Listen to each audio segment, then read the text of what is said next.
Is he ever going to get back to pitching? He's going to pitch this year. Okay. So, which, if you're a Dodgers fan, obviously it's awesome. But because of how special he is at the plate, I do just kind of worry about that, because that would be like the one way to kind of shorten his career. Like if he has any arm issues or anything like that. I mean, he did still hit last year, but like if he would need Tommy John because of it or something, like he's just so special at the plate. He's the first guy ever last year to hit 50 homers, steal 50 bases. Like if he wants to, he could hit 60 homers and steal 60 bases. Like he's a unicorn. So it's one of those things where their pitching staff is already so good. They got Blake Snell, who was arguably one of like the top free agent pitchers. They have Tyler Glass now, who former Pirate, like he is also a stud. He got hurt last year and didn't play. Like they are so deep pitching wise that they almost don't need. So could they like put him on an alternate rotation? Like, hey, every 2 rotations you're going to get a game or something? Is that would that happen? They probably could do that, but I think, and he is different, so maybe it would be different. But I feel like those guys are such creatures of habit that it'd be weird.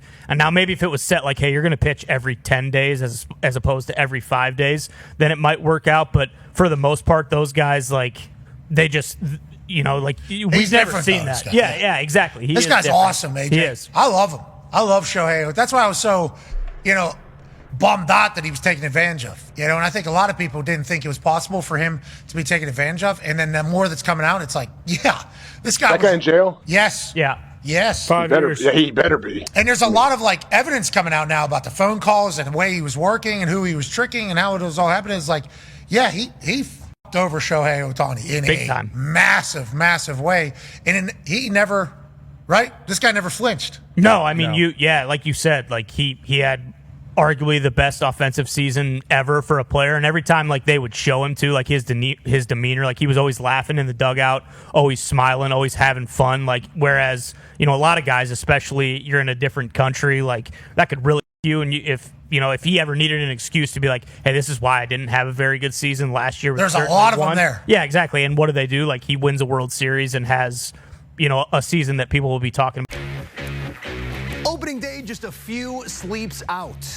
Here, a look at the odds to, no surprise, the defending champs, who, from a roster standpoint, have only gotten better. Your favorites to do it all again. That plus 240 number, the shortest preseason odds to win a World Series we've seen since '03. Those Yankees who fell just short against David Sampson's Marlins. In for a bit of fact or fiction, CBS MLB writer Matt Snyder. Matt, I'm going to feed you some fungos here, if you will. You let me know if these are headlines that are going to be fact or fiction. We ready? Yes, 100%. Right. Paul 1. Skenes works count en route to first Cy Young Award. I'm going to go fiction on that one. He's definitely going to be in the mix, but I believe that Zach Wheeler is finally time. It's finally his time. Look, 2 years ago, we saw Garrett Cole win the Cy Young Award in the American League, and we had been saying for years, he's the best pitcher in the league who's never won a Cy Young. Last year, I think the guy who had the best career resume heading into the year who did not have a Cy Young was Chris Sale, and all of a sudden he won it. Lifetime Achievement Award time is right now, and it's Zach Wheeler's time this time. He's the best pitcher in baseball right now. I think you could argue for Tariq Skubal, but when you look at the longevity of Wheeler, the workload that he takes on every single year, I like Wheeler here. And one thing to watch on Skenes is, I worry that if the Pirates fall out of the race by September, they might shut him down early and limit his workload again. So that might be something that swings things here as well. Yeah, it's a great point and something definitely to keep an eye on. That workload going to be required to do such a thing. Paul 1, I feel like I'm already behind in the count here. We'll work back. How about 1 for the money, 2 for the show? Soto tops Ohtani in NL MVP race. Yeah, I'm going to go fiction there as well. It's hard for me to find a scenario with Ohtani not winning MVP now that he's going back to the mound, unless he suffers a major injury. And when we're predicting awards, I'm going to get into it like he's going to go down for a little bit. I'm not going to do that. So I think it's got to be Ohtani here. Look, he won last year as just a DH. I don't think he's going to hit as many home runs or steal as many bases, but we're adding pitching back to the equation. You're talking about the best offensive player in baseball, who's probably going to throw around 100 pretty valuable innings on the mound for the best team in baseball. It's hard for me to wrap my head around somebody else, even Juan Soto, topping him in the MVP voting. He's simply doing something more valuable than anyone else who's strapping it up on a day-to-day basis. By definition, that man right there is two men in and of himself. I do feel better about Juan for the money, too, for the show. Back on Broadway, the Yanks claim tops on the AL call sheet. That's fiction as well. I'm sorry. I hate to say shoot all these down. I love fiction, but the Yankees really have taken a tumble down my personal power rankings on the American League side. I do think that the American League is much more wide open than the National League. The National League's very top heavy and very, very strong at the top. It's not just the Dodgers. You've got the Phillies and the Braves right there as well. On the AL side, I think the Red Sox are going to be very good. They're dealing with some injuries right now, but so are the Yankees. I think the Orioles are going to be very good. They have rotation problems, but boy, the Yankees have plenty of rotation problems right now with Garrett Cole being hurt, Luis Gil being hurt, Clark Schmidt being hurt, and Cole's not coming back. That's a big deal because last year, him coming back down the stretch really swung things for them. I've got the Rangers in the American League, actually. I know they just went 2 years ago.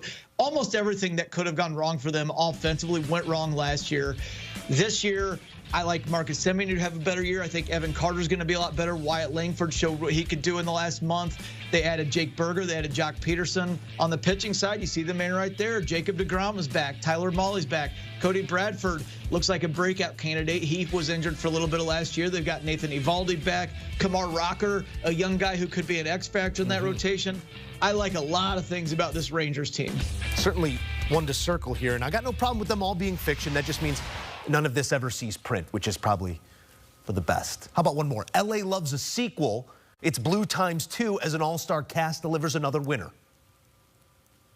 Yeah, I'll go fiction on that one, too. We might as well just make it a clean sweep. Look, here's the way I'll phrase it. The Dodgers are absolutely the best team in baseball by a mile. They have the best chance to win the World Series by a mile. But if you're just going to say, are the Dodgers going to repeat as champions?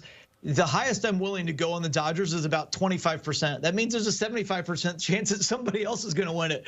So I will say fiction on that, but man, it would not be surprising at all to see the Dodgers win the World Series. I did think when we submitted our predictions that it would have been a bit boring. I mean, it's honestly, if you ask me who do I think is going to win the World Series this year, probably the Dodgers. But it's a little boring, and like I said, it's only about a 25% chance. So I'll go elsewhere. And I landed on the Phillies. I already said I think this is Zach Wheeler's time to win the Cy Young.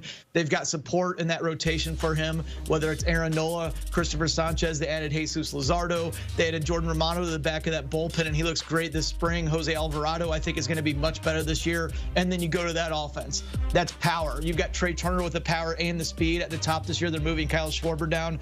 You've got Bryce Harper. Oh, and I just mentioned his name, Kyle Schwarber. He could well lead the majors in home runs this year. They've got a lot of power in that lineup. We've seen what they can do in the playoffs when they get hot. They went to the World Series in 2022. They had a 3-2 lead in the NLCS in 2023. I've got them getting over the hump this time. If it's going to be Dodgers or the field, the smart man takes the field. We can't wait till they all take the field with opening day on the way. Matt Snyder, I'm sure we will see you soon. All right, here's a look at some notable opening day sets coming your way.